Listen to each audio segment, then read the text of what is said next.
এইবিলাক দেখিছেনে গাহৰি তেলে ওলাই আছে।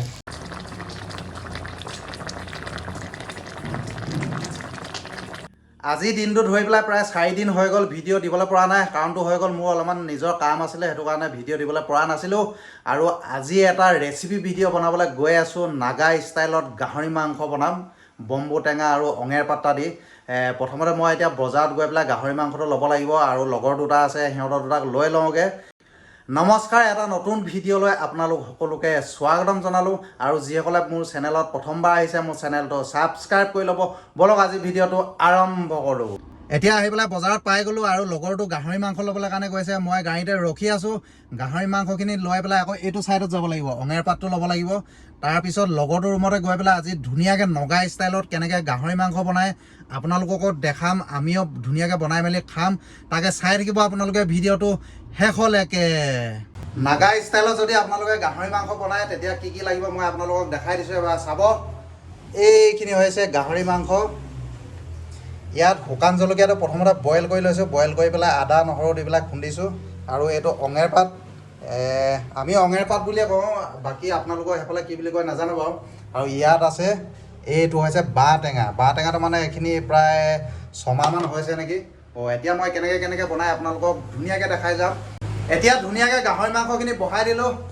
এইফালে চাওক, অলপমান পানী আছিলে, পানীটো ওলাবলৈ দিছোঁ। আৰু ইয়াৰ পৰা তেলটো ওলোৱাৰ পিছতহে এইখিনি দিয়া হ'ব।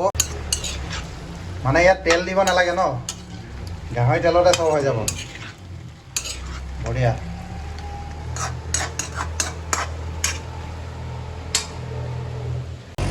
ওচৰতে মানে ট্ৰেক্টৰে হাল বাই আছে, সেইকাৰণে চাউণ্ডটো বহুত আহি আছে। এইফালে চাওকচোন, দেখিছেনে? সেই ট্ৰেক্টৰখনৰ চাউণ্ডটো আহি আছে, মানে হাল বাই আছে। আৰু ইয়াৰ পৰা ভিউটো চাওক।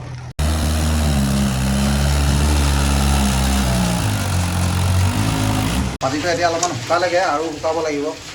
তাৰপিছত ইয়াৰ পৰা তেলটো ওলাই থাকিব বঢ়িয়াকৈ।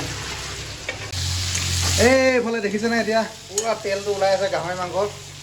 এতিয়া কি কৰিব লাগিব? নিমখ দিয়া হৈ গ'ল ন? নিমখ দিয়া হৈ গ'ল। এতিয়া আৰু 5 মিনিটমান পিছত মই ইয়াৰ যোনখিনি তোমাৰ বম্বু টেঙা আছে, বাঁহ টেঙা, তাৰপিছত শুকান জলকীয়া যি আমি পিচি থোৱা আছে মানে সেইখিনি দি দিম ইয়াতে।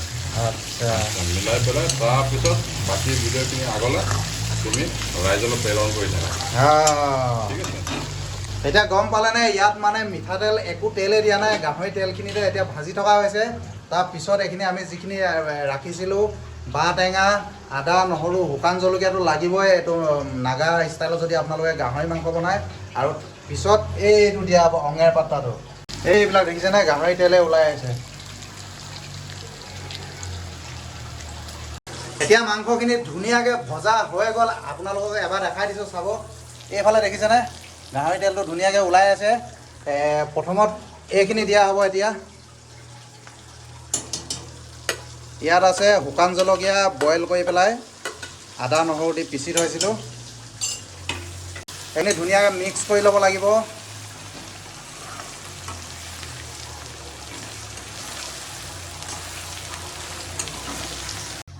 এতিয়া এইখিনি হৈছে বাঁহ টেঙা। দিয়ক।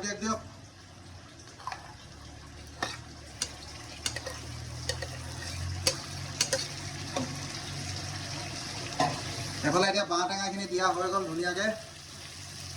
বাঁহ টেঙাখিনি দি পেলাই অলপ হেৰি কৰি মিক্স কৰিব লাগিব ন? কৰিব লাগিব। তাৰপিছত ইয়াতে আমি পানী ঢালি দিম। তাৰপিছত এই একদম বইল হৈ থাকিব। এতিয়া এইখিনি ভাজি ল'ম ধুনীয়াকৈ। ভজাৰ পিছত মানে পানী দিব লাগিব। ধুনীয়াকৈ বইল হোৱাৰ পিছত এই অঙেৰ পাতখিনি দিব লাগিব। পানী গোল কৰি দিব লাগিব। একেবাৰে শেষত জালুক দিব লাগিব। জালুক দিলে মানে তেতিয়া জালটো বেছি ভাল হ'ব। এইফালে চাওক, এতিয়া দেখিছেনে ৰঙা। ইয়াত মানে মেইন নগা ষ্টাইলত যদি আপোনালোকে গাহৰি মাংস বনায় তেতিয়াহ'লে শুকান জলকীয়াটো মেইন বস্তু ইয়াত কালাৰটোৰ কাৰণে। কাৰণটো হৈ গ'ল আমিতো ইয়াত ৰেড চিলি একো মছলা দিয়া নাই। শুকান জলকীয়াটো বইল কৰি পেলাই খুন্দিছোঁ, আদা নহৰু বছ সিমানেই আছে। এইফালে চাওকচোন কালাৰটো এতিয়া কি ধুনীয়া হৈছে। ধুনীয়াকৈ গাহৰি মাংসখিনি ভজা হৈ গ'ল।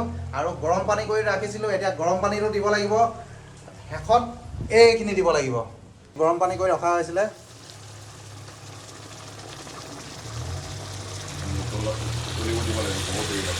উতলিব লাগিব, প্ৰায় আধা ঘণ্টামান উতলিব লাগিব।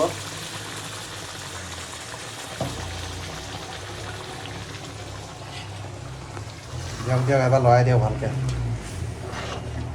পানীটো অলপমান বেছিকৈ দিয়া হৈছে, কাৰণটো কেলৈ উতলিব লাগিব আৰু পানীখিনি একেবাৰে শুকাই যাবগৈ লাগিব। অলপমান ৰাখিমগৈ মানে।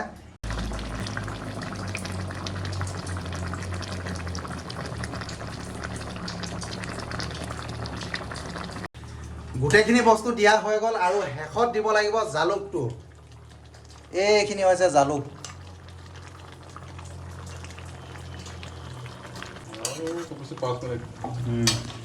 মানে এতিয়া আমি বইল কৰি থকা 20 মিনিটমান হৈ গ'ল আৰু 5-10 মিনিটৰ পিছত ধুনীয়াকৈ খাবলৈ হৈ যাব।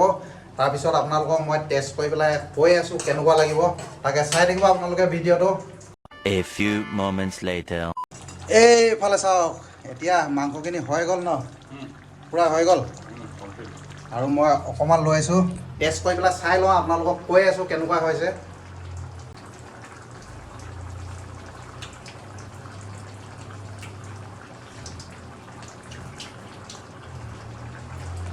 বঢ়িয়া হৈছে, কিন্তু জালটো বহুত বেছি হৈছে।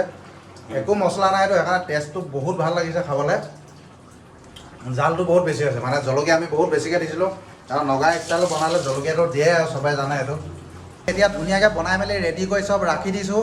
অলপমান ঠাণ্ডা হ'বলৈ দিছোঁ। ভাইটি আহি আছে আৰু লগৰ দুটা আহি আছে। সিহঁতে অহাৰ পিছত গোটেইকেইজনে একেলগত ধুনীয়াকৈ খাম। তাকে আপোনালোকে চাই থাকিব ভিডিঅ'টো।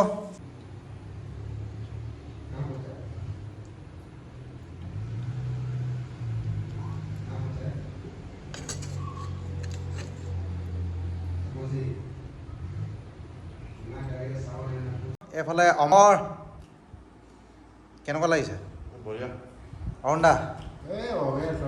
एकदम टिप टॉप, बहुत बढ़िया। তো এতিয়া ধুনীয়াকৈ খাই লওঁ।